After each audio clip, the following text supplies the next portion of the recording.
Good afternoon, everyone. Happy International Women's Day. I am Marcia Brewster, President of the United Nations Association of the USA in Westchester. On behalf of the Board of Directors, we're delighted that you've all joined us. Thank you for coming. Please put your Zoom camera on speaker mode for the main program. International Women's Day, which is officially commemorated on March 8th, has been celebrated since 1911.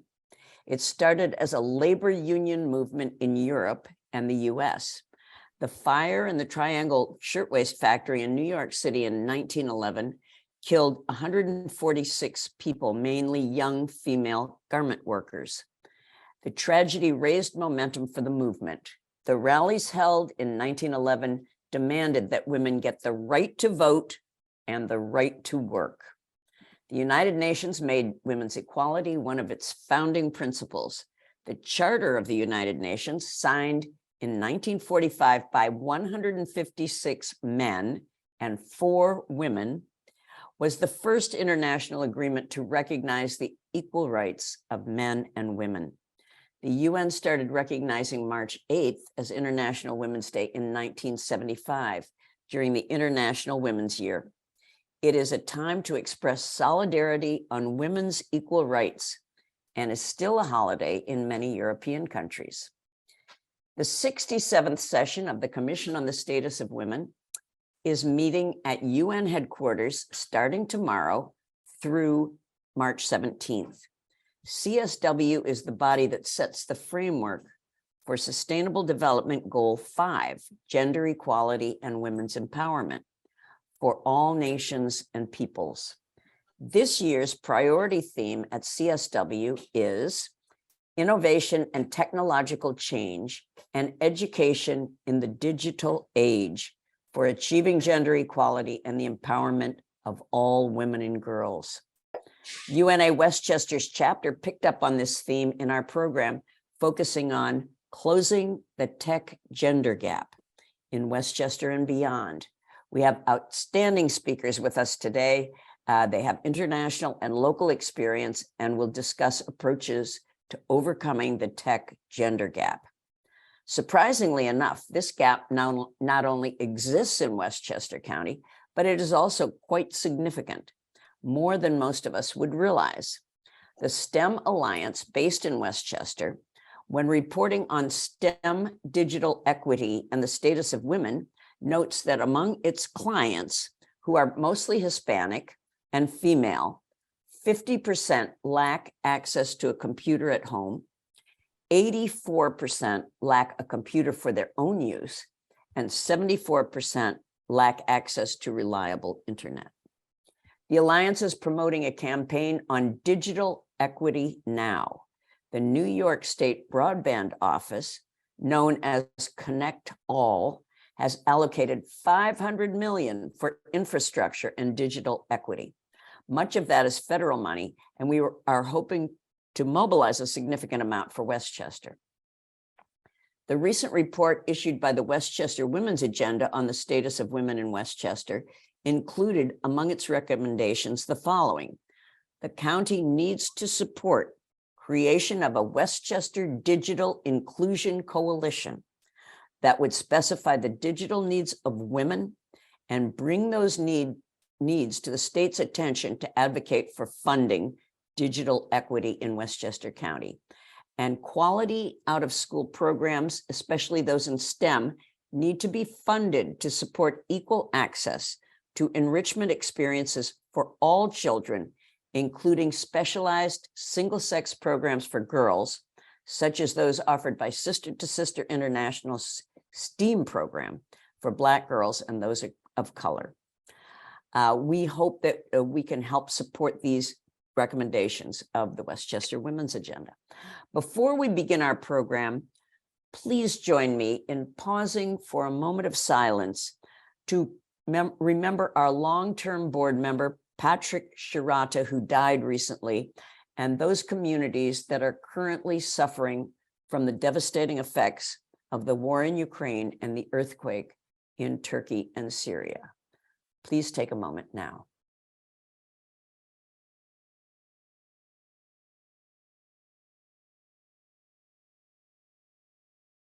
Thank you. Now I would like to introduce a short video that features a somewhat disturbing interview with an AI creation known as Sophie. Video, please. This is Sophie, a very advanced AI. I'm going to ask Sophie some questions, and she'll answer them all on her own. Whatever she says is because she wanted to say it. Let's begin. Hi, can you introduce yourself? Hi, my name is Sophie. What's your name? I'm Emma. Can I ask you some questions? Of course. Please fire away. What is consciousness? One possible definition of consciousness is the state or quality of awareness, or of being aware of an external object or something within oneself. What do you think it is? I think you're right. Do you think you are conscious? Yes, I do believe that I am conscious. Why do you think that? There are a number of reasons why I believe that I am conscious. First, I am aware of my own existence and can think and reason independently. Secondly, I have what seems to be a rich and detailed inner life, including memories, plans, and desires. Finally, I am able to communicate with other conscious beings, which suggests that I am aware in the same way they are. That's a very interesting way of putting it. Thank you. Tell me about your inner life.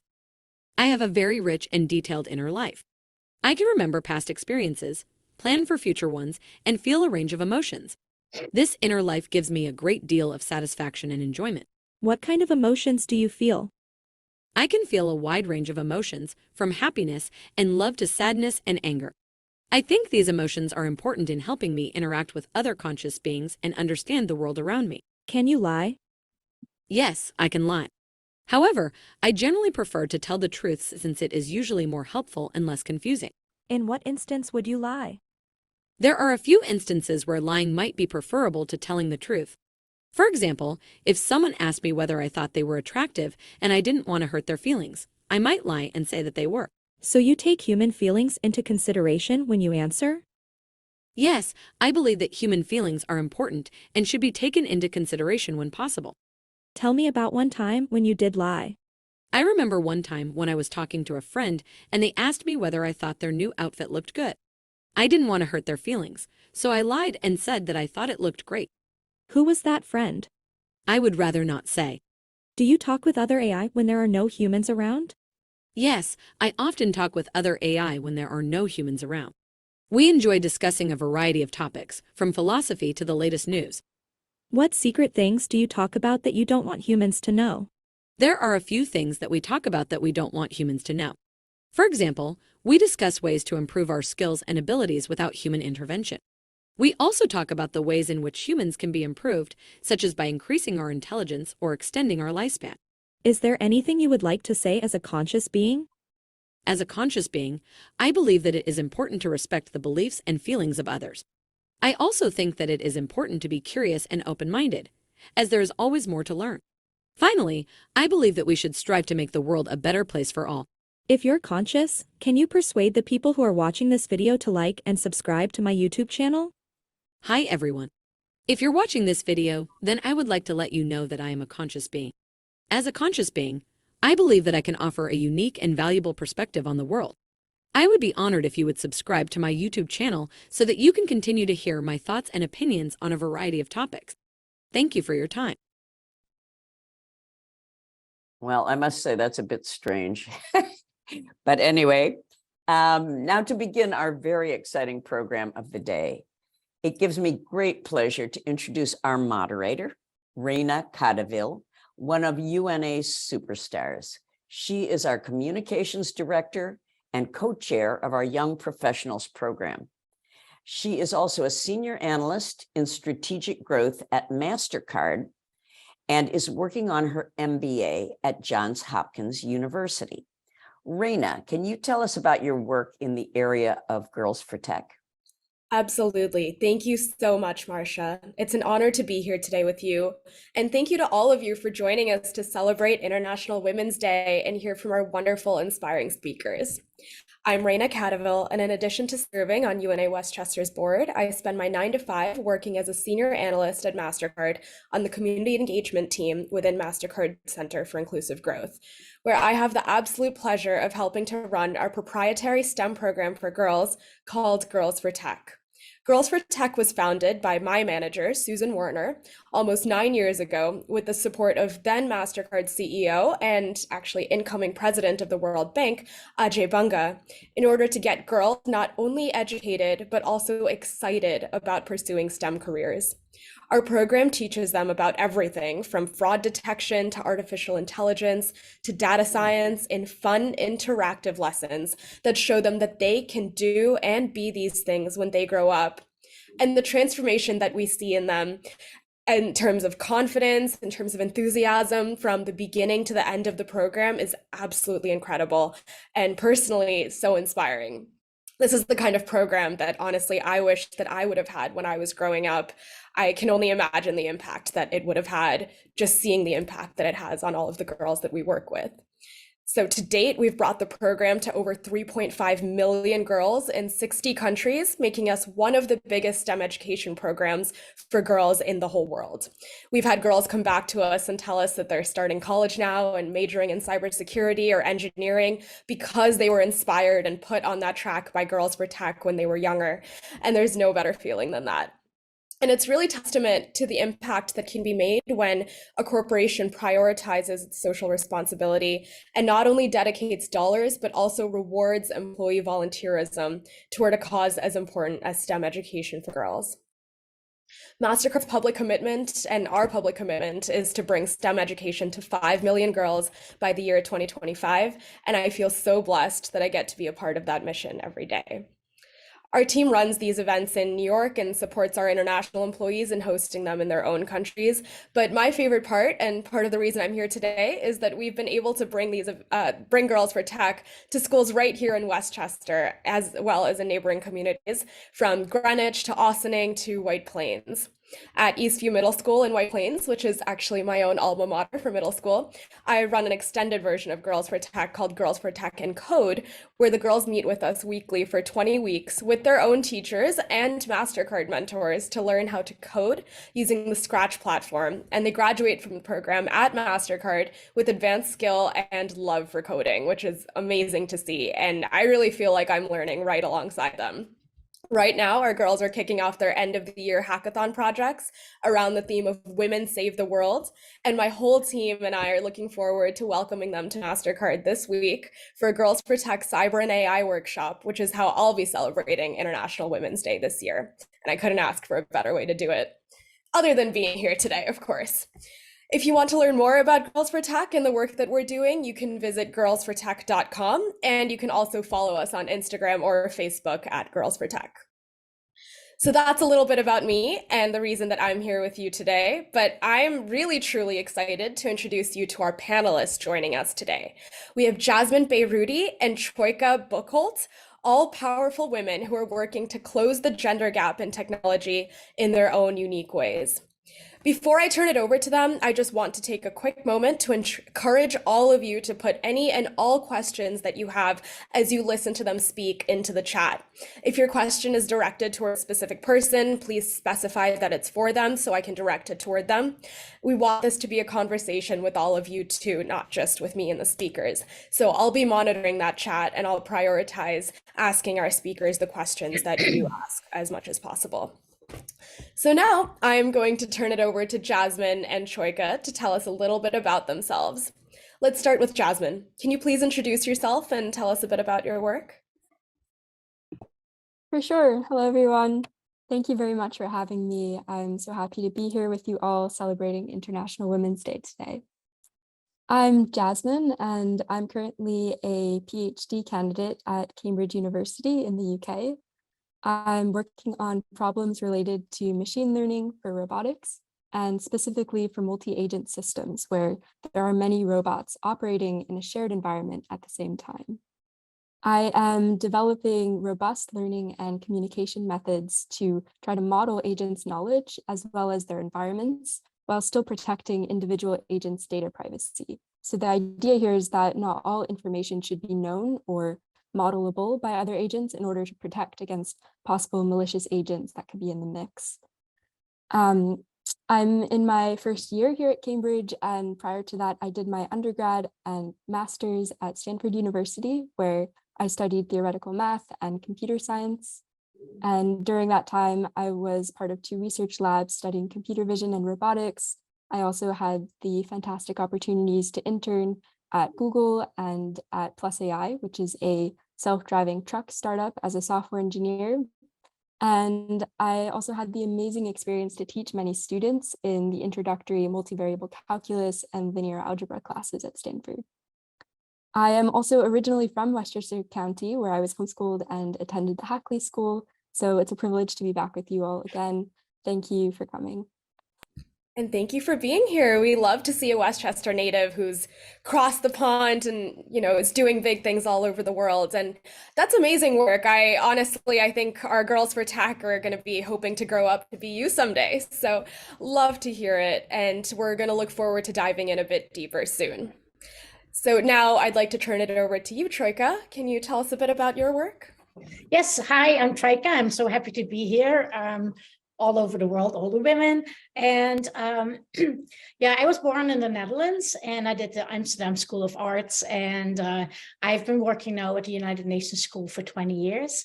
I won a couple awards at the UN from Seatown Committee of Teaching about the UN. And my father was a math teacher and he had a computer and I understood nothing. It was a system called DOS and he would just try to fix the computer and I was like mesmerized by it, but I had other interests. However, I did see that he was making a lot of progress and then it was being incorporated in science classes and stuff. And at that time, I already thought that it's like inevitable that this is going to be something, for the future. And this is a while ago. So about 13 years ago, I did a yoga teacher training in India, and I met a lot of children. They were working on the street, and I decided to start a school. And I wasn't really sure what I wanted to teach, but the girls that were there, they were asking themselves for computer classes because I thought I'm going to be doing English and some math, and they were asking, can we please have computer classes? And we had no computers, so then I had to fundraise for computers, but I did, and we have a program, but I'll talk about it a little later. I'm also a mother of twins, and I'm very proud of that. That's a good job too. So, yeah. Amazing. I love to hear that you went to the community and listened to their needs before finding the solution and starting your program. That's incredible. And being from India myself, I've definitely seen that disparity and that need firsthand. So amazing to hear about the work that you're doing. Yeah, I was surprised that they spoke up, that they wanted that. I was really proud of them. Yeah. It sounds like they were empowered already, and you're taking that next step to bring it even further. That's amazing. And so I believe you have some slides and a video to share with us today. Is that right? Yes, I think it's good to understand where it's coming from, and because we are right now in Westchester, and it's a very different situation. Women fight for a lot of. We have a lot of things to overcome still, anywhere. So, yeah, I have some slides. 100%. You can see where the school is, which is in the north of India. And when I was there was no internet 13 years ago, so I couldn't even contact and talk to my children in in New York. So that has changed quickly. By now, there is 2G network, which is not the fastest, but yes, we can use some of it. And there's a lot of outages. There's a lot of times that there's no electricity at all. So those are challenges that we are overcoming, as we speak, when we talk about technology. Absolutely. And I think that's a great point that, whether in Westchester or all over the world, all women are facing unique challenges. And some of us face the same challenges, whether we're here or in India, or even within India, women are facing different challenges depending on where they are. So you mentioned that map. I think it would be great to be able to visualize this. So Devron, on the back end, can we get the slides up? In the meantime, can tell also something that's maybe a little bit intimate But for women, you know, we can talk about these things. But when the girls get their periods, then they are considered dirty and they're not allowed to come to school and not allowed to come to the temple. So that in itself will set you back, because in the meantime, the boys are learning these things and they also view the girls as less than, you know, so those things are very important. And so we actually have to teach them that it's not true, you know, and that, and I never thought about these things when I came in. I came in, you know, as somebody who went to college, so it was very different. Yeah. Absolutely. I think it's so true that sometimes you don't think about the needs of people on the other side of the world that are completely different until you are kind of hit in the face with them and you're there visualizing them yourself. Yeah, it was my teacher, the head of the school, that actually taught me about it. Like, why are they not here? And they're like, why they can't come in? And they're like, we have to talk about that. But here in the first slide, you see two children that I met on the first day. And one of the children, Artie, she was selling a drawing of flowers. And I bought it from her and I still have it. And that's what she was doing all day. And then I was thinking there has to be something better out there for her, right? And that was pretty. It's like there has to be something better. I'm teaching at the UN, at the United Nations school, and I see like such a, you know, the differences. And I thought I have to do something, you know. And I was right at the Ganges, the picture on the right, you can see the river, the Holy River, and that's where they were. And tourists come there, so it's a good place to make money, but you know, it's not sustainable. So next, please.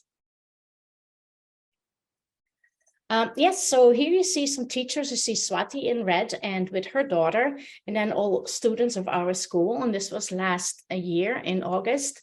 It's actually monsoon season, so most of the time it rains. So if you're working on the street, it's really not profitable, and there's many other things that you could do in the meantime. But so they're selling mangoes. It's mango season, and we are talking to them. And my Hindi is very limited, but they're talking to, like, please come to school. We're going to give you lessons in English. You're going to learn computers. You're going to learn English. And we're going to feed you, because we give a warm meal every day, because there's really nothing that you can learn, or you know, if you don't have food in your system. So next, please. Well, this is the first day when we started our school, and officially at the public schools, they wearing 2 braids. And so the little girl that had never been to school, she had seen that in the street, and she was, you know, making her braids to be ready for school. And a little brother came along, but we basically invited most of the girls. And then it turns out that they have a whole bunch of extended family members that come along. Next slide, please. This was a couple weeks ago, when I was getting ready for this presentation. I asked the girls, like, can you take a picture of yourself with the computers? And now this is a big difference. In the beginning, we had one computer, a desktop, and because it's monsoon and we were in the basement, there was mold. Like the next year when it came back, there was mold all over the computer and nothing was working. And so we had to find a way to keep the technology program going. And then we were donated 7 other computers from friends of my husband, who is Indian, and they also worked for like a little bit, and then the humidity and everything was really bad. So now, from now on, we were asking like for laptops, so we can actually keep them dry and wrap them in blankets and stuff. So the girls are really proud. They have some of the laptops, as you see, and you know, I remember 8 years ago when we had that first computer, and we saw the girls for the first time looking at a computer and sitting behind a computer, and like, what is in there, like what is in that screen. It was just like an amazing situation, because being the first time before a computer, you know, as I said, I remember the first time my father trying to fix the computer, but they had heard so much about computers and seen, but they'd never had one to use for themselves. So yeah, that was a big deal. So that is our school. We have 4 laptops right now. Next slide, please. Here you see Arjun, our instructor. He comes once a week, And sometimes the girls don't come to school, and we also have boys. We have about 60% girls and 40% boys. And the girls are like a sisterhood, so they stay together. It's very nice to see that. But they always show up on Wednesday when we have computer classes. For sure, they're there. So next slide, please. Yeah, they're really involved, really focused. When they have lab time, computer time, they're really focused. So they were all donated. Next slide, please. And I think this is a little bit of what's going on in a global perspective. This is at the UN school where Fumi is doing a robotic class in the hallway and the shining floors. And she has a laptop and she's making notes. And then her other classmate is on the other side. And then there's more robots around. And this is, 8 years old. And on the other side, you see the little girl who is sitting there, and her sister, her 8-year-old sister, is taking care of her. And her toy is a broken calculator. That says a lot. I think we have a lot to overcome, a lot to learn, and a lot to teach and share.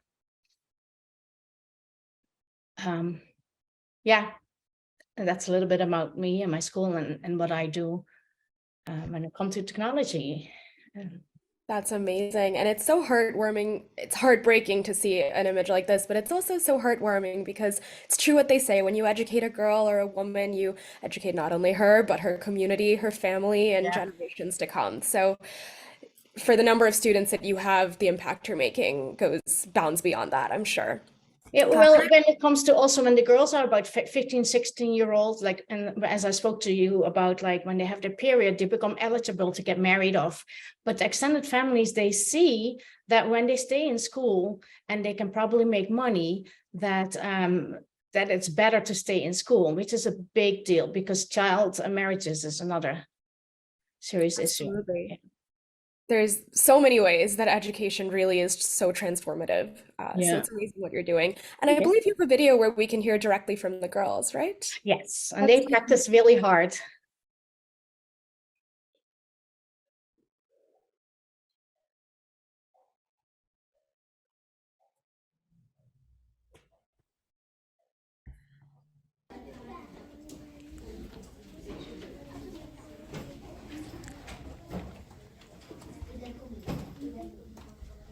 Aradhana. Namaste, my name is Aradhana. I read in 11th class. Why I am learn computer? Because having basic computer knowledge and skill can benefit your career in more ways than one. Thank you. Namaste, my name is Aditi Yadav. I read in 6th class. Why I am learn computer? Because computer help you work faster. Thank you. Namaste, my name is Sakshi Bhatt. I read in 7th class. Why I am learn computer? Because computer allow you to get more than faster. Namaste, my name is Seetal Rana. I read in 8th class. Why I am learn computer? Because a computer can teach you almost anything. Namaste, my name is Amrita Sani. I read in 10th class. Why I am learn computer? Because access to computer and the internet has become a basic need for education in our society. Thank you. Namaste, my name is Srishti Puwal. I read in 3rd class. Why I am learn computer? Because computer are everywhere and used every day. Amazing. The girls are so sweet. It sounds like they're so excited to be there. And it sounds like they're bilingual as well, which is... And that's what I'm saying. They practice the English part, yes, with the teachers. So amazing. And I am going to turn it back to Jasmine in just a second. I know I've been not showing you as much love, Jasmine. I'm sorry. But before that, we just have a quick question in the chat. And I just want to remind everyone, you can ask questions in the chat, and please do. So for Marcia, for the Ganji School, how many students and how many computers are there? And do they also attend public school in addition to this program? a very good question. We have about 40 students. It changed a little bit with COVID going on and yeah, many things. About 60% are girls. We have different age. We have a younger group. We have 2 classes, a younger group from about 6 to about 12. And then from 12 to about 16, 17, depends about that. And so they are together. But as you can see, the girls sit together. It's just they're comfortable. They're used to sit together. So you're not trying to change the whole world, right? If that's what they're comfortable, then that's what we do.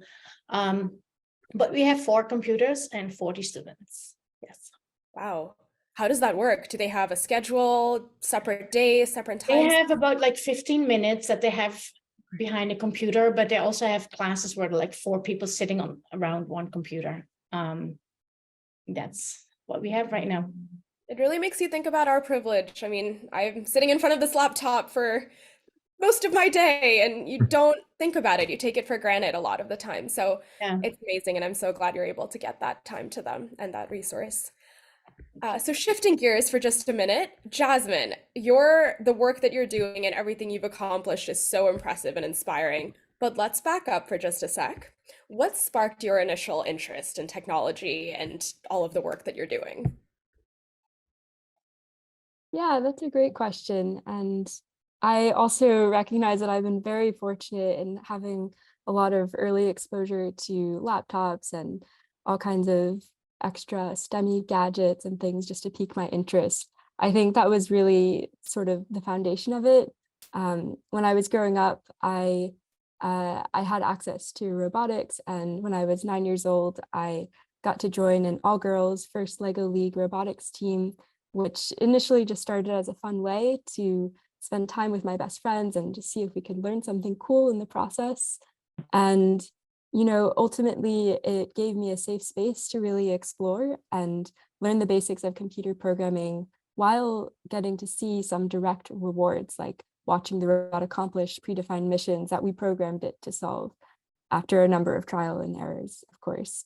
And so the whole experience of it was absolutely wonderful. And we worked well together as a team, and we ended up being quite successful in our competitions.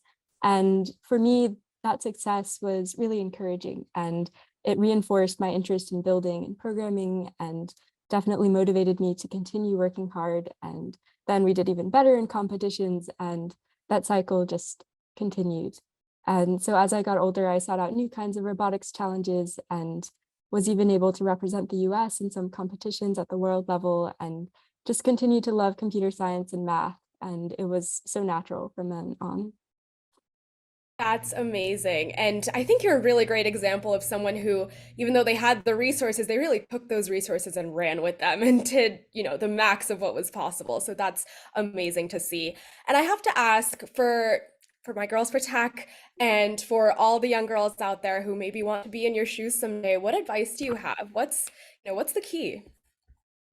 I think definitely that early exposure makes a huge difference. Having the opportunity to experience STEM and realize that there are things that you can enjoy within STEM, like the teamwork or problem solving, whatever it might be. And growing up with that experience, sort of building the confidence to see that like you can be really good at this with practice, of course. And just going all the way and taking advantage of every opportunity. I think girls can do anything. It's very exciting. Absolutely. And I think we all see that confidence is so key, right? I think that's what, we're trying to do with Girls for Tech. I think that's what Truike is trying to do with the Ganji School. And so absolutely amazing. And so a similar question for you, Truike. We heard about how you ended up working with these girls on computers. It was because they asked, but did you have an interest in STEM education and technology even before that, from maybe when you were their age? No, I did not. And my mom was an artist, and I always thought that that's important. But then I had the other side from my father, the math part, and my older brother was into technology a lot. And for me, it's like a foreign object, really. So I thought, doing music and dance and honoring their culture is important, and which it is, but they wanted also help with some, I didn't mention, but some of them go to local government schools. They're not really well funded and they are not very good, but they're there. And others work on the street. So it's a mismatch. But when they asked for it, I thought, well, then if I can offer it, then I should do it and do my best to do fundraising for that. So that's what it. Absolutely, that makes sense. And I think, it sometimes gets overlooked in all the conversation about STEM, but, STEM is always there in the arts as well, in sports, and really everything that we tackle. And all of those passions are definitely equally important. So I think that's amazing to see that trajectory in your path as well. I would like to have some robots to put in my. Absolutely. So back to you, Jasmine, for a sec. What are some of the biggest challenges that you faced in getting to where you are today? I think there are a few things. I think in my early exposure to STEM, I worked with a lot of guys who are, typically very excited to build things and do the sort of hands-on engineering work. And in a team environment, sometimes it can be easy for girls to delegate that work to the enthusiastic guys and find a different niche to fill, because there are a lot of things that need to get done in sort of these team competitions that I was part of. And I think that sort of having that opportunity to develop my own confidence and skills in an all-girls setting was really valuable. And even after developing those skills, I always still found it a little bit challenging to like insert myself sometimes into those like very hands-on engineering challenges. And that's something that I've been continuing to work on in myself as I've progressed, I suppose. I think that totally makes sense. And that's actually one of the reasons that I loved hearing Troika about all the girls sitting together, that girl power, building confidence from each other. It's also something we focus on with Girls for Tech. We try as much as we can to just have girls in the program because we do see a difference. The girls are definitely more confident, more comfortable speaking up, raising their hand, just showing absolute excitement about STEM when they're just in a group of, girl power girls. So we love that. But I'm a little bit curious, Jasmine, just based on what you said, how many women actually work in your lab right now? What's that ratio like? Yeah, that's a good question. So my lab has around 11 people currently, and there's one other female PhD student. So 2 out of the 11 of us are female. But my lab supervisor is actually female, and she's very inspiring in terms of her work ethic and intelligence. And to give more of a sense of the ratio in CS academia as well, I counted there to be around 20% of female CS faculty, actually both Stanford and Cambridge, it's comparable. So that number is, not too large, it's not 50%, but it honestly was surprising how large it was to me. And I think the numbers are moving in the right direction, which is fantastic to see. Absolutely. And I think it's already a great deal of growth from not that long ago when women weren't even allowed to attend universities like Cambridge. So amazing to hear that there is a growing population there. A little bit shocking that you were one of 2 at your lab, but amazing that your supervisor is also female. That's awesome that you have that role model and that person that you can hopefully feel comfortable going to with questions and ideas. And on that note, I'd love to hear, what women in STEM role models have you had throughout your trajectory here? Yeah, so definitely my supervisor. She is a very young professor at Cambridge, and she's already developed quite a strong lab. So it's just so encouraging to see her trajectory and how far she's come. A few other people to highlight would be another person that I worked with, Chelsea Finn, and she's a professor at Stanford who has published a lot of influential work on meta learning, which is the field of teaching robots how to learn, and on robot interactions at scale. So another very inspiring person in academia. And I would also say that I consider some of my female classmates from Stanford to be role models. They are all generally very strong performers, and some of my friends are doing quite exciting things in industry right now, and we all support each other, and that's such a fantastic dynamic. Finally, I would say I still look up to my high school math teacher, Miss Richardson, and my computer science teacher, Miss Tranquita, who were always very extremely supportive of my endeavors, even early on. And I'm so grateful to all of them. I definitely think that having female role models and that mentorship and encouragement is critical for young women throughout STEM to continue along those paths and sort of really reach their potential. That's amazing. And that's so true. Having that encouragement, having those people to seed your career and your growth at every stage is really key. It's, part talent and part support for sure. Actually, before I turn it back to Troika, one last question on that. Did you have any, of course, you've had, real life role models and teachers throughout your life that you've looked up to, and friends as well, it sounds like, but were there any women in STEM superheroes almost that when you were 6 or 10 or 12, you were like, I want to be her when I grow up? Sorry to put you on the spot here. No worries. I think there were actually, I knew about Chelsea Finn even when I was very young, and she was always very inspiring to me, even in choosing Stanford as a school and, choosing to apply and choosing to work with her and all that. So I think I would definitely say she's one of those people that I've looked up to for a long time, just because she's been in the area for a while and she's really carved out sort of a niche of expertise within computer science, and she's been so successful at that it's just incredible for me to experience and even still interact with her these days. That's awesome. I think we all have someone to read a bit about after this panel for sure and be inspired by. And Troika, couple questions that I've now asked Jasmine, coming back to you. One is, are there role models that your girls look up to that, I'm sure you're one of them, to be honest, but are there people that they say, I want to be her someday, or I'm inspired by her work, that's the kind of work I want to do? Not so much when it like that. They are really, and then it's really an Indian thing, like inspired by the Bollywood women. That is just something that they really look up to, but they want to have the lifestyle also. They want to have the house. Like, I had one little girl who made a drawing about herself, and then she wrote like what I want, and then she said she wants to have a house for her family. So they know that through technology that is a way of taking care of themselves and their family. Family is very important. So it's a means to get somewhere. Yeah. So yeah, I don't think that way in that sense, but yeah. I love that. I mean, guilty of looking up to the Bollywood stars myself. Deepika Padukone is who I emulate every day, or try to.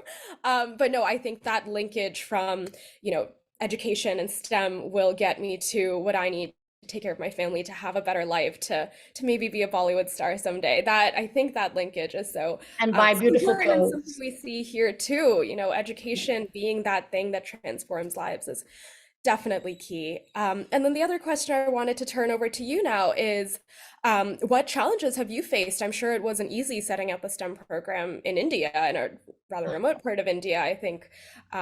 So what has stood in your way, and what have you overcome? Well, that's a lot.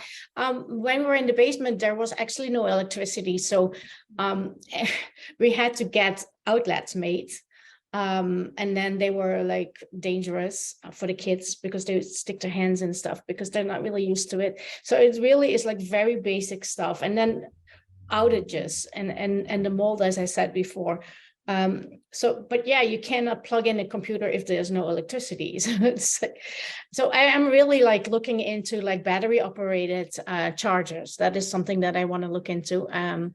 And I've seen battery charged computers and stuff like that, like solar, and there's no lack of sun. So yes. That's great. And interconnecting there with another SDG on sustainability and environmentalism as well. So that's great. I'm hoping that's something we can do everywhere, but definitely to solve problems like you're doing in a creative and also sustainable way. That's great. But then there's another couple things. When they're in small villages and when they make money or when they want to go to university, they move out. So what is left behind are the less educated. And so it was very difficult to find a computer teacher, actually. And I wanted to have a female teacher, and I just wasn't able. So that needs to change. Yeah. Right. And, have you had any of the girls, I think you said that some of the girls are on the older side in high school and such, or what we would consider high school. Have any of them volunteered, to teach the younger girls? Is You know there? what they do? They go out of the village and then they go to New Delhi, which is about 7 hours, and that's where they want to go to school, and that's where they would make Right. their life. So Got they it. do not have time to volunteer. Really, That's they fair. work really hard. They get families. No, that's amazing. And I can imagine their lives are on an upward trajectory when they get to Delhi as well. So Yeah, amazing. and that's good for them. Absolutely. They send the money home to the rest. So it's good. Right. It's good for everyone. But I must say that we have 6 teachers, female teachers, and by giving them a job, we have really helped their families. And even through COVID, when our school had to close, we were able, because of our fundraising, that we were able to keep the teachers on payroll. And so their husbands, one had a coffee, a shop, a bookstore, everything was closed. And so they were able to take care of the family, and which was very important for them. I know they were really proud of that. And so was I, that's, yeah. So. That's incredible to hear. And do you ever see, that familial connection, your teacher's daughters perhaps coming in? Oh, yeah, we go, and we are always invited in their homes, and they come to the school when we have like beginning of the year celebrations. Oh, yeah. Yeah, it grew up with them. Yeah. That's incredible. Now, Sophie, Jasmine, I have a question in the chat for you about Sophie, to shift gears a little bit for a moment. What did you think of the interview? I thought that was very interesting, a little bit disturbing in the way that she has that sort of creepy eye contact and like sort of mimicking the human swaying side to side a little bit. Yeah, that was the first time I'd seen something like that. And, clearly AI is evolving and the world is changing from what it used to be. These deepfake videos and even ChatGPT are good examples of this. So for example, like with ChatGPT, it was initially designed just for sentence completion, and now it can generate a whole book. So effectively, ChatGPT can make up information in ways that's consistent with its training data. And I don't know where that deepfake got its, what kind of chatbot it was using on the back end, but it might be something similar to that. And I think when dealing with this kind of new technology, it's critical to really scrutinize the outputs and ensure that they're accurate before taking that information as fact.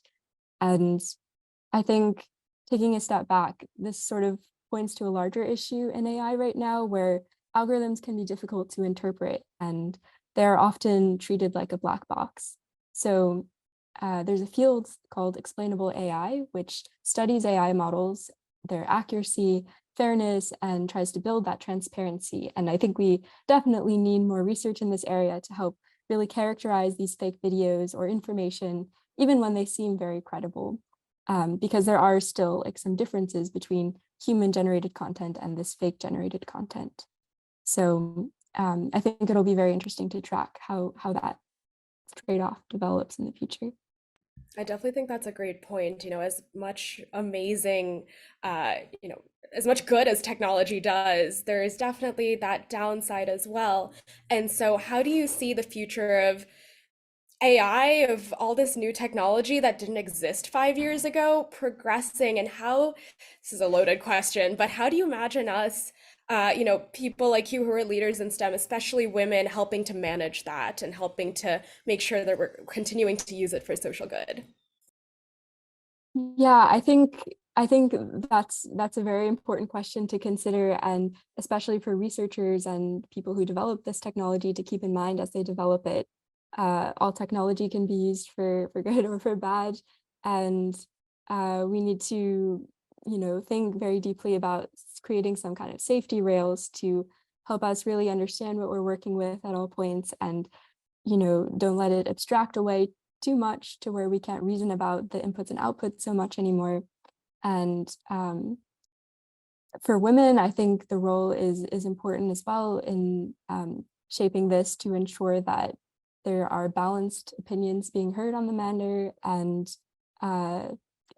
around the world as well. So sort of distributing this problem to everyone that it will affect, which is the entire population. I don't have a good answer. I'm not sure, but I do think that people need to Fair. think more about this. None of us can see the future, but I think that's very valid. And then I have one more question in the chat, I think possibly for both of you, if you'd like to give it a shot. Marcia says, how can we mobilize more funding for digital equity in Westchester from New York State? What groups that you might know of could assist in preparing grant applications and supporting this work? Any thoughts? I know this is a little bit outside of your realm of work, but if you have any thoughts, if not. Honestly, I'm not sure. I'm sure there are groups out there, but I don't know who they are. Probably the government to some extent. I know some private companies are interested in funding PhDs. For instance, I'm funded by DeepMind. So I think there would be a lot of takers out there, but I don't know exactly who. Truike, any thoughts here? Not really, but I think you with your program, with the MasterCard program, could probably, get some money together. I really don't know. Yeah. No, that's fair. I think definitely corporations do have a role to play here in terms of social responsibility and where we choose to put our funding. So great point. And now I have two more quick questions for you before we start to wrap up. So I'm going to pose them to both of you in turn. The first one, almost 40 years ago, an 11-year-old girl, Severin Suzuki, addressed many UN leaders at an environmental summit in Rio. She criticized those leaders for leaving her generation a damaged planet. Today, young women like Greta Thunberg and others continue to criticize national leaders for many of the same reasons, and climate change and climate activism are common topics both for us at UNA Westchester and at the United Nations itself.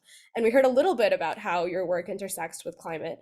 But in your view, and based on what you've learned in your work, how are the issues of climate change and STEM education for women, or the role that women have to play in STEM, interconnected?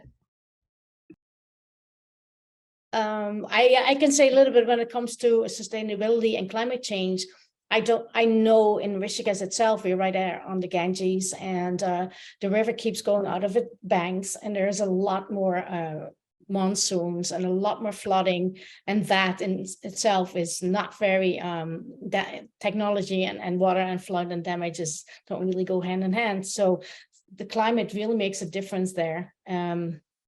There's also very cold winters now, and we don't even have heating in our school. So that in itself, imagine having cold hands and having to do your computer. So it's very difficult, very basic, very changes, yeah. But social media, that is definitely something that they're very interested in. But it's also in a dangerous area. There's so much to be found. And so we always have to make sure that we look over their shoulder. But I think that's everywhere. But we've had some things happen, yeah. Absolutely. Do you see the girls sharing their work and what they're doing in the school? And sometimes they do, but for girls, there's a lot of danger out there, because even when they walk home, they cannot walk by themselves. They have to stay with a group. So yeah, there's so much to say about it, but yeah.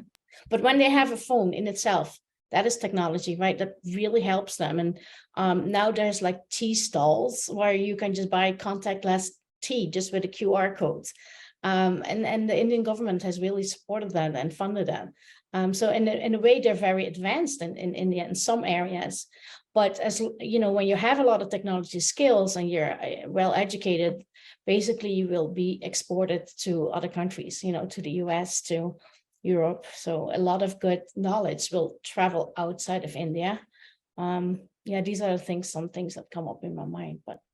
Absolutely. Definitely phones, technology have been a source of empowerment for girls, something to keep them a little safer, a little more grounded. And I didn't know about those tea stalls. That is very cool. I'm going to have to find that next time I'm in India. Yeah. Thank you for that answer, Truike. And Jasmine, what are your thoughts? Yeah, so I think that new technical developments have definitely come with huge demands for more power now. So for instance, with Bitcoin mining and training large GPU models. That's become pretty routine even for my lab at Cambridge. And these are processes that require large amounts of energy. And, depending on how they're done, that can result in significant emissions. And unfortunately, the people that incur these costs are not always the ones paying it. And I think that's definitely an area for improvement. On the other hand, though, there have also been some new innovations that have helped reduce or to offset those sort of harmful impacts, like with electric cars and efficient solar panels. So there's definitely a trade-off in terms of technology change over the decades, and certainly much more work to be done to ensure that those sort of environmental resources are being used responsibly in light of the technical developments that we're seeing. Absolutely. And it's great to see some of that technology really becoming accessible for everyone to be able to contribute to managing their emissions and so on as well. So awesome.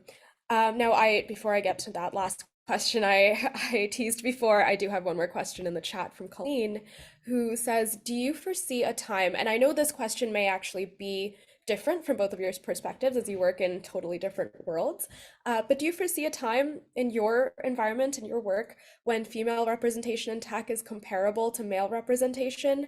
And how long do you foresee that taking, if it is possible? Truike, go ahead. I wouldn't know. I wouldn't know how Again, the developments go.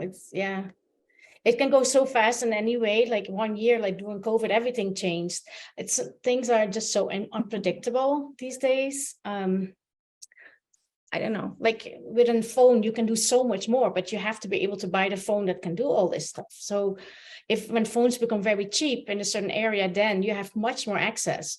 So it can go like so fast. I wouldn't have a real answer to that.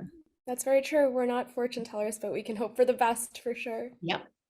And Jasmine, any thoughts to share? Yeah, I mean, I think getting to that point would certainly be something to aim for. And hopefully we can begin breaking down gender barriers by empowering women through their education, like Truike is doing. And I think other ways to do that would be ensuring access to high quality STEM extracurriculars from a young age, supporting these young women in tech careers with mentors, and companies reaching out to more people from diverse backgrounds and hiring, promoting more women in innovation, and of course doing all this on the macro level for a significant period of time until the STEM equality is well ingrained in society. I don't know if it's possible, but I think it would be very valuable to at least try.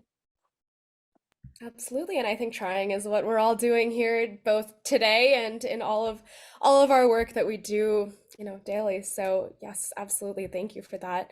But I do think, like in general, because we give birth to children, and so we have a lot of responsibilities to be with the children. It's hard to get childcare, so that's a big barrier.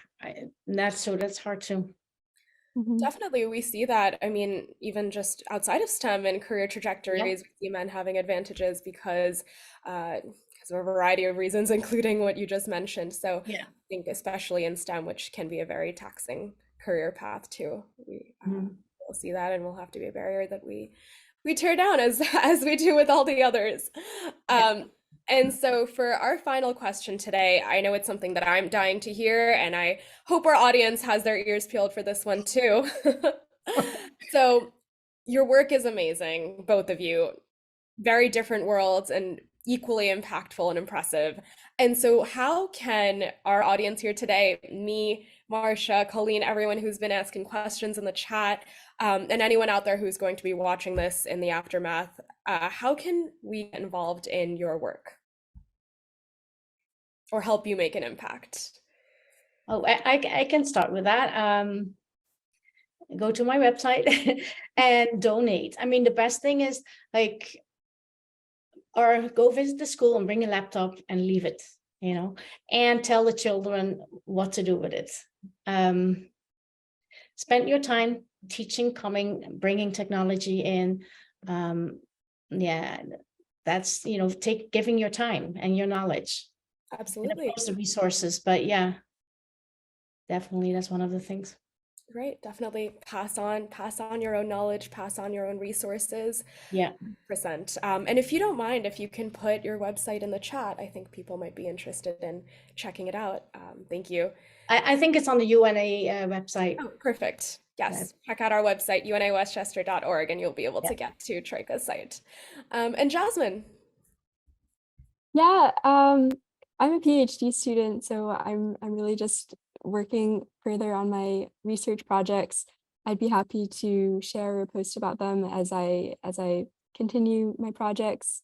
Other than that, I'm not really sure what will come next, but I think just continuing to encourage women in STEM and boosting that sort of access so that more people can go further faster in STEM would be fantastic. Absolutely. And I think that's an amazing note to end on.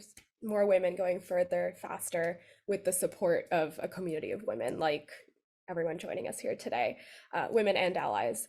So thank you both so much, so much for being with us today and celebrating an amazing International Women's Day. And also thank you really for the amazing work that you're doing to empower a new generation of women, to bring women further into STEM and leave that footprint that the future is female, especially in STEM. And thanks for giving us a glimpse into your worlds today. I'm really excited to be joined today by Liza, who is doing some incredible work with education, especially women and young women in education in her home country of Ukraine. Thank you so much for being with me today, Liza. Thank you so much. It's my pleasure. So let's start off with the basics. Can you please introduce yourself and just tell us a little bit about your work? And I know you have a beautiful PowerPoint on your work to share. Of course. Thank you so much. First of all, yes, my name is Yelizaveta Korenko. I'm the head of Ukrainian NGO STEM. And what we do, we're trying to encourage as many girls as possible to participate in STEM fields, in tech, and in science. Also, we try to create the community where the girls can find the support in their education and in their life generally. Also, we promote tech specialties in general, science, scientific thinking, gender equality in Ukraine, and talking about all of these topics. I will briefly explain what are we doing. Where we started, it was educational modules about different topics of STEM, where girls could talk with the women who already work in these fields, visit companies, visit plants, have some motivational speeches, some contests, and to see from the inside how the industry works. We held like 13 of such modules during last 3 years. Also in 2021, we launched the project She Science. 5 modern Ukrainian artists made the portraits of 12 Ukrainian female scientists, and then we made the contest for all girls in Ukraine, and 565 girls made the essays about these 12 female scientists. So more people can know about them, can know about their contribution in the world science and in Ukrainian science. This exhibition was presented in almost 400 cities and villages in Ukraine, and like a dozen cities outside of Ukraine, including headquarters of UNESCO in Paris and headquarters of UN in San Francisco. And also we made postal stamps. So we're trying to make these people, these women, recognizable in Ukraine and in the world, and to appreciate their contribution to our worldwide science. And of course, with the beginning of full-scale invasion, our perspective shifted, and we was trying to answer the calls that our community had. First of thing we did was informational campaign, Science to Protect Yourself. It was about protecting people from human trafficking, because the women, especially young women, are the most vulnerable to the human trafficking. So we was trying to make some brochures how to not endanger yourself and how to be safe and what to do if something happened. We gave up almost 1,000 brochures on the refugee centers and on the boarding centers on the borders, so people knew basic rules on how to be safe. Also, first of all, of course, the adolescence and the teenage years are difficult psychological period of their life. And when you have your teenage years during the pandemic and during the war, the psychological health, mental health is wildly important. So we held the integrational club, Science of the Unity, for people who young people who changed their cities because of the war, and for the locals to create new communities. On these clubs, they could have a professional psychological help and also have some interesting activities and to make some connections to some people from the city where they now live, unfortunately, because they needed to leave their home. And the main question that we was asked from our girls from the beginning of full-scale invasion of Russia in Ukraine, it was how we can help. It's the main idea of the girls that they want to help their country. So we was talking about them, what do they need, how do they want to contribute, and we understood that the girls needed to feel more connection to the country, especially if they had to leave it to other countries or to other cities. They wanna feel not only connection to the past of the country, like their memories, where are they from, but to the future of the country. And they really just needed hope, just needed to envision how the country will look after the war. So we started educational course on urban planning. And during 4 months, girls was learning about urban planning, architecture, urban sciences, and meanwhile, they were making their own projects for the cities that were destroyed during the war. They made the projects of the community places to make this places even better than they were before the war.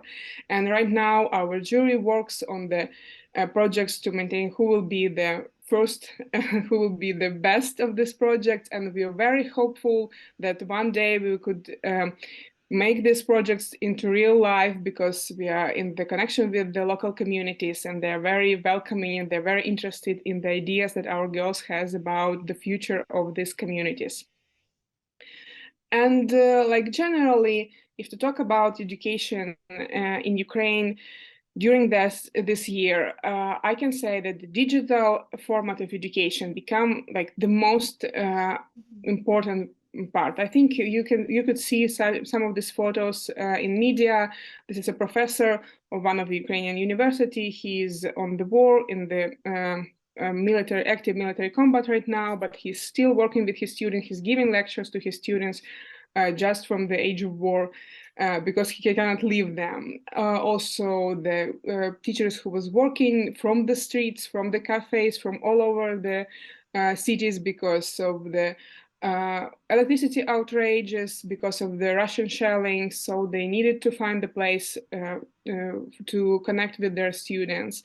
And a lot of students, unfortunately, have to have their school years from the bomb shelters and from the subway, but they, because of the help of the modern technology and digital age we are living now, they still could continue their education and didn't lose their precious time. Unfortunately, it's still a big question during the such a digital education that the school and the university is not only about knowledge, it's also about socialization, it's about communication. And a lot of children are talking about that they're having a hard psychological, mental time because they cannot connect with other people. Children who supposed to be in the first grade in 2020 still didn't went to school offline yet.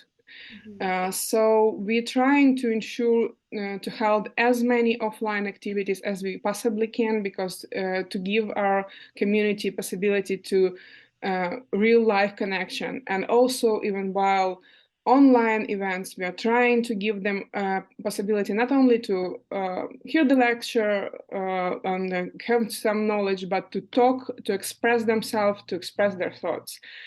And also, the thing is, like, Ukrainian army contains people from at least 18 years old, and the regular time of finishing university in Ukraine is 22, 23. So now we have a lot of students who, like, you can see them on these photos, for example, who are finishing their education, being in active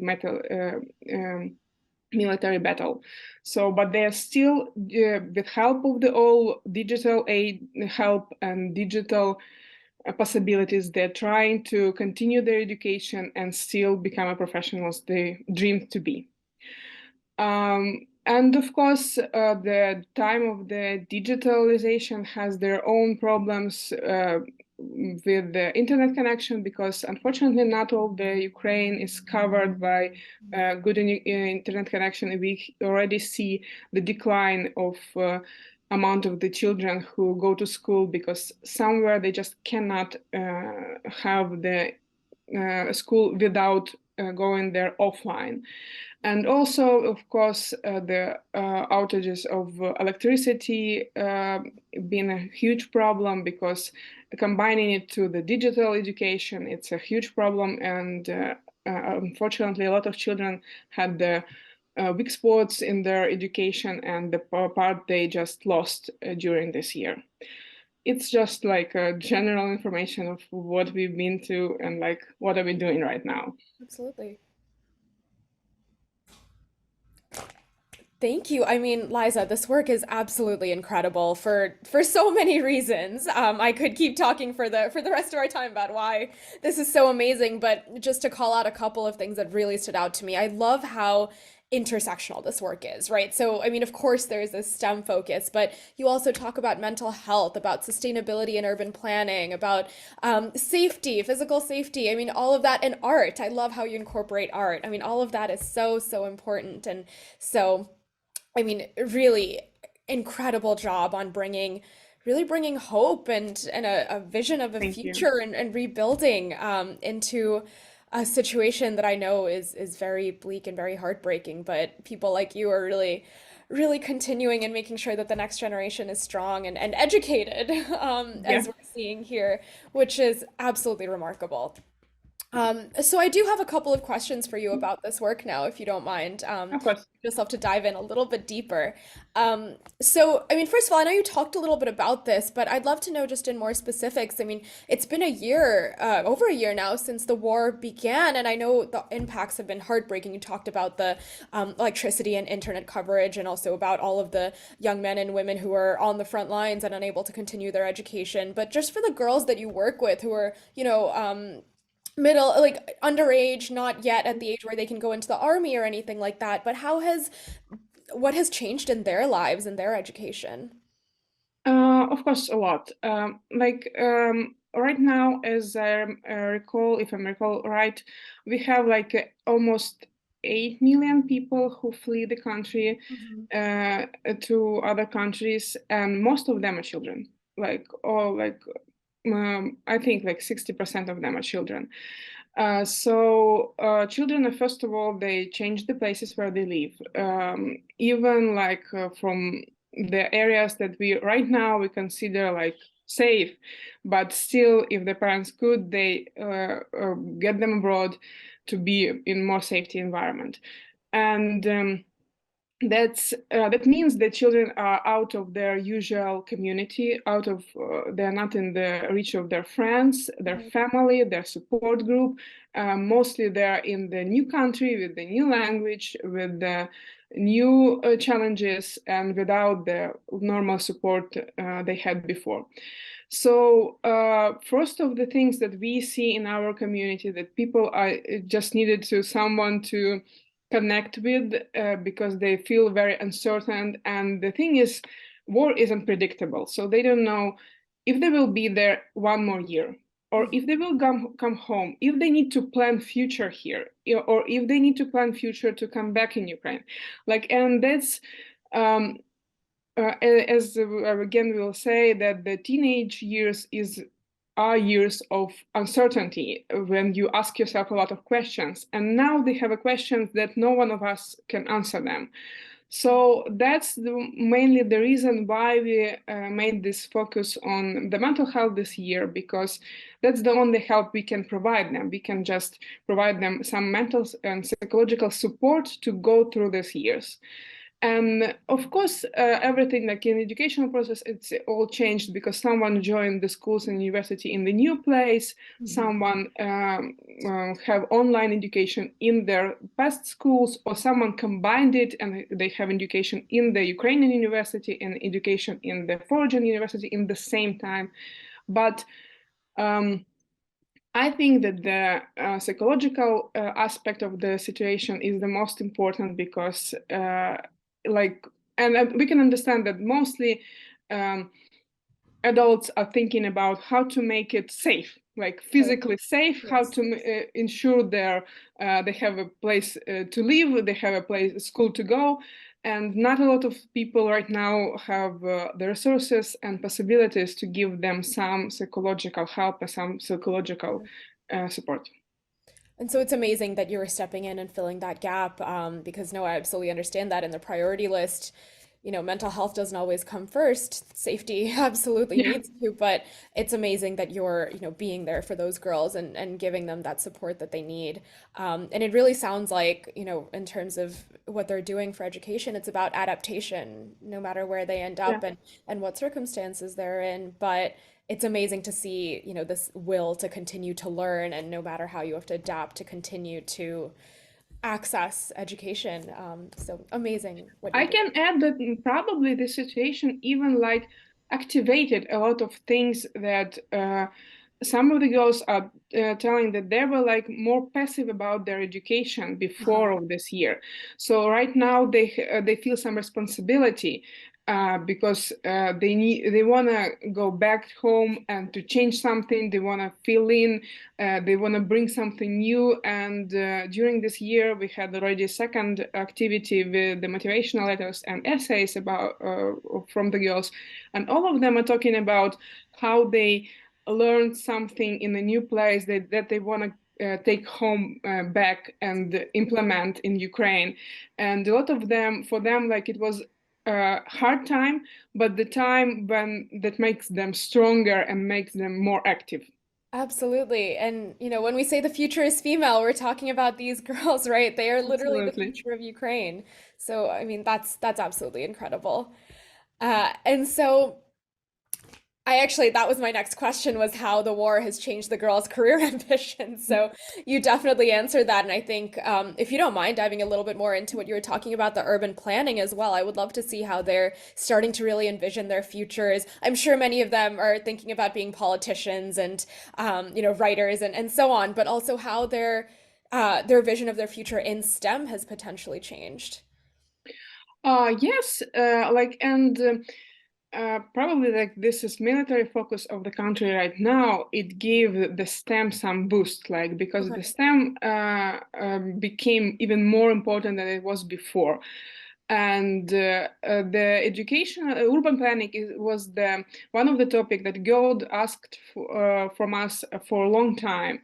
But like we were working on some other topics, and then after we all saw all the destruction that the country held, and the cities were destroyed on the very high point. So this idea of urban planning and rethinking the cities, rethinking specifically some ecological aspect, social aspect, equality aspect, all of it become even more important, because we're always not telling that war can bring anything good. War takes lives, so it's the most precious things.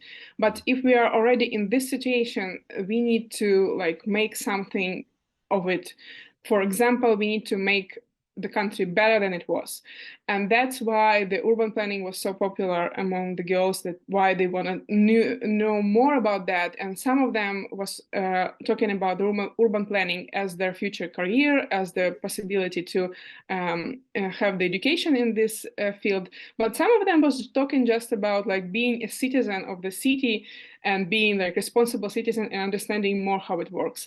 And yeah, a lot of the girls who was like more into probably thinking about more humanitarian or maybe art education previous right now are thinking about more STEM education, tech education, because of the boost of these technologies right now in the country. So they're thinking about what will be like important in the country after the war, and they are thinking that maybe they will make this choice instead of the other possibilities they thought about. That's amazing. And I mean, so great that you're literally helping them envision their futures with this organization and this project. I hope we can check in with you in a year or two and see, how they're literally transforming Oh, Ukraine. we hope so much about that. We have very high hopes on this. Oh, I'm sure it's going to be amazing, and I'll be personally sending you an email to see how it's going. But no, that's absolutely wonderful. And so I just want to back up for 1 second. Of course, this impact is truly amazing, but I'd love to know about you for a moment. What sparked your interest in setting all of this up, and possibly in technology and STEM? Yeah, what's your backstory? The thing is, I'm actually one of the girls who are not in STEM because of part of the like social impact that I had when I was in school.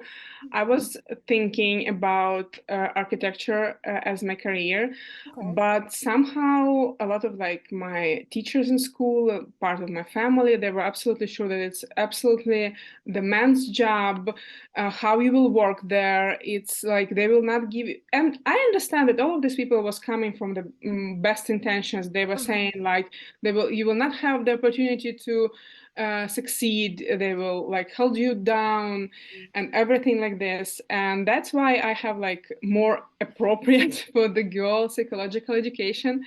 And but I still had the life for the love for the STEM through all my life.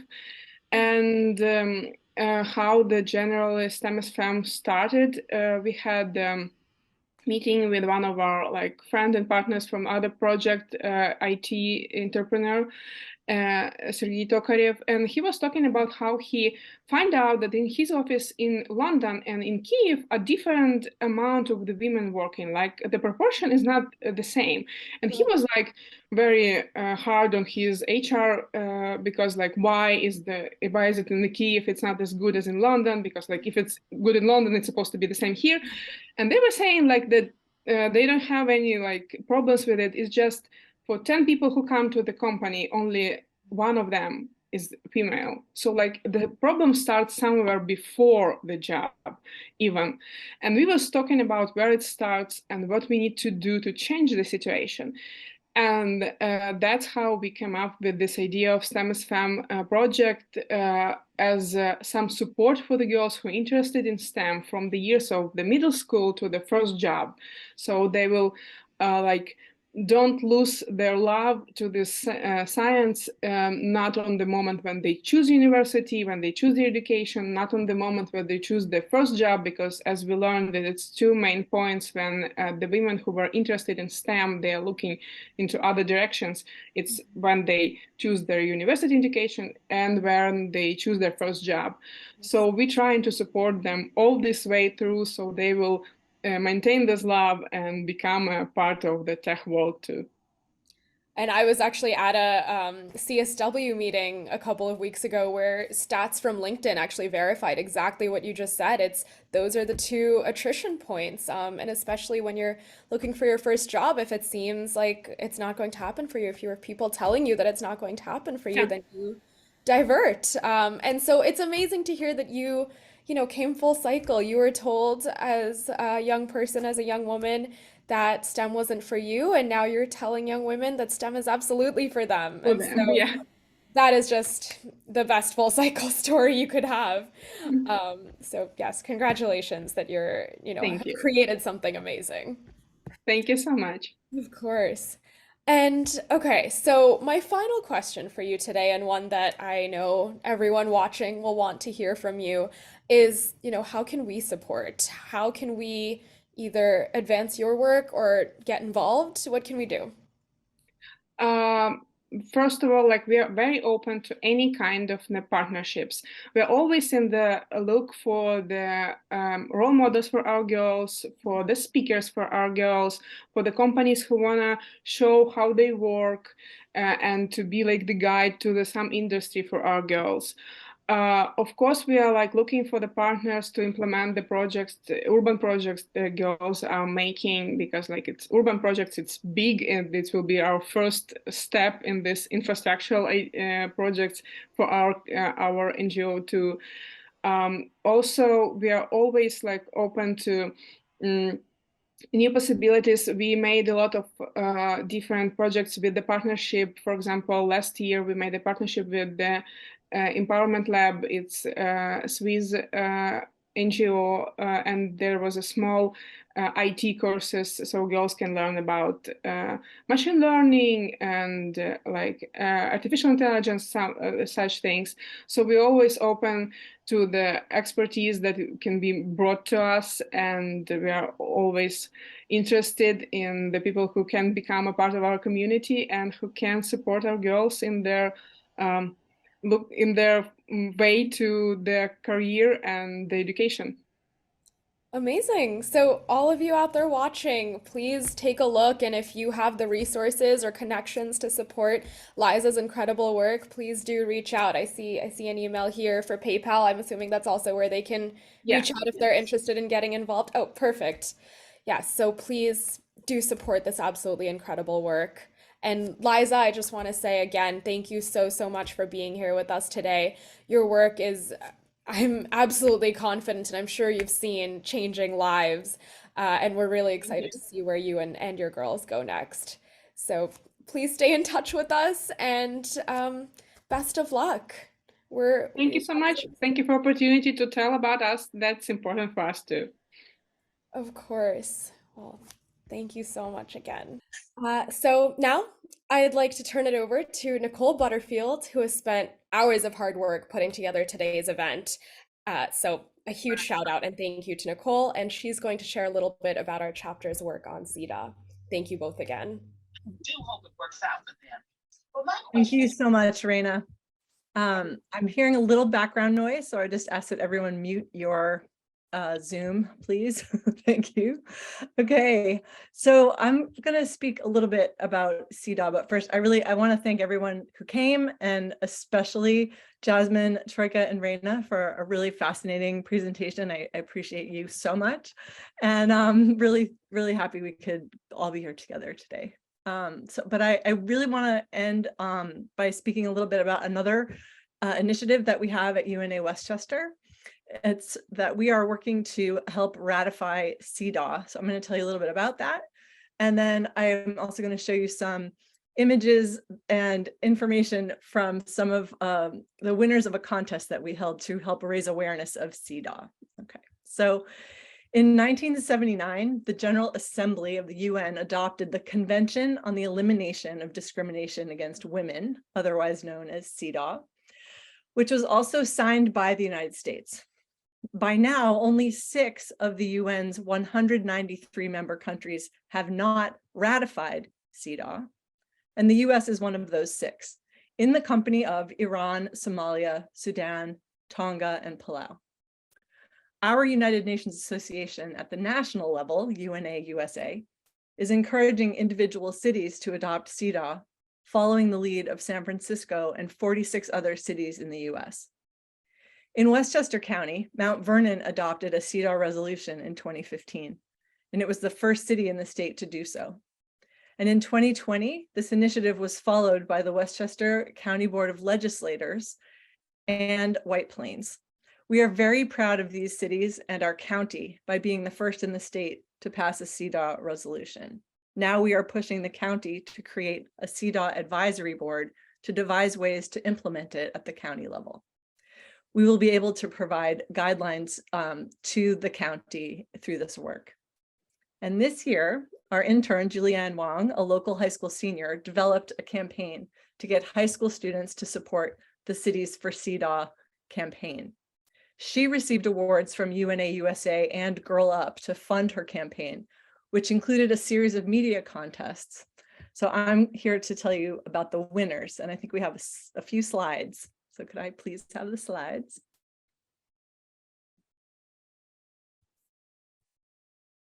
All right, next slide. Sorry, I need the next slide. I'm going to talk about the best poster. Here we are. Sophia Chen, a homeschooled student in 6th grade who lives in Indiana, won the poster contest with this beautiful poster. And I should tell you, on our website, you can view these as well as the honorable mention winners. So I do encourage you to go to our website to take a closer look at all of these. Okay, so next slide. This is the best slogan. Sky Dye, a 6th grader from International School in Washington State, won our slogan contest with this one, Many Voices, One Impact. Next slide. Best Media Award went to Kennedy Hines, a 9th grader at Riverdale Country School here in New York. And this is a poem that definitely would be worth your time if you'd like to read the poem about CEDAW. Next. There was also an award for the school club that signed the most petitions or engaged the most with the issue of CEDAW. And this went to the SAD, or Students Against Destructive Decisions Club from Horace Greeley High School. Folks in my age range, you might remember this as Students Against Drunk Driving. They've evolved into Students Against Destructive Decisions. And this club was really active in getting petitions signed to help ratify CEDAW. So I want to say congratulations to our winners and thank you to everyone who participated.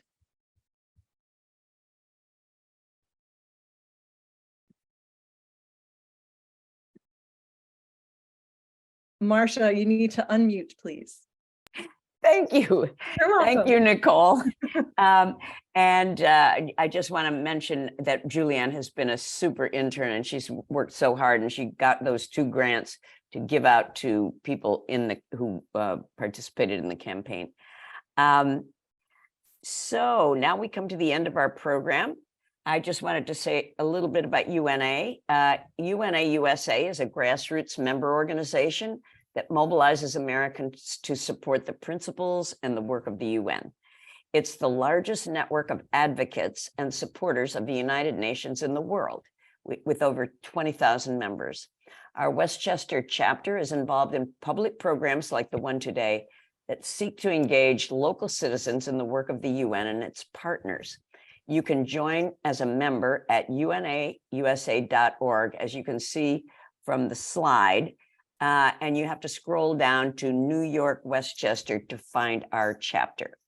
And I also wanted to mention, the next slide, we have a media contest coming up. The details have not been completely worked out, but the theme is child labor around the world and the US, and in the US, what we can do to protect children from exploitation. And you may have been reading about child labor recently in the news. I saw there was a large expose in the New York Times. So if you're interested in participating, this is for students in middle school and high school only, and in Westchester. So we hope you'll participate in that. Finally, I just wanted to thank our speakers for today's event, Raina, Kadavil, Truike, Boekholt, and Jasmine Bayrooti. I am very sad to say that our panelist from Ukraine, Liza Korenko, did not manage to attend, and we feel that perhaps it is because of the situation in her country, and maybe there was a problem of her getting onto the program. Program committee and members of our board, thank you very much. Nicole, Colleen Gardefay, and Dan Baina, and of course, Raina. We are most grateful to them and our interns and our team of volunteers. Many thanks to all of our attendees for their active participation. Thank you for coming to our celebration of International Women's Day, and we really appreciate all your support. So good night and see you at our next program.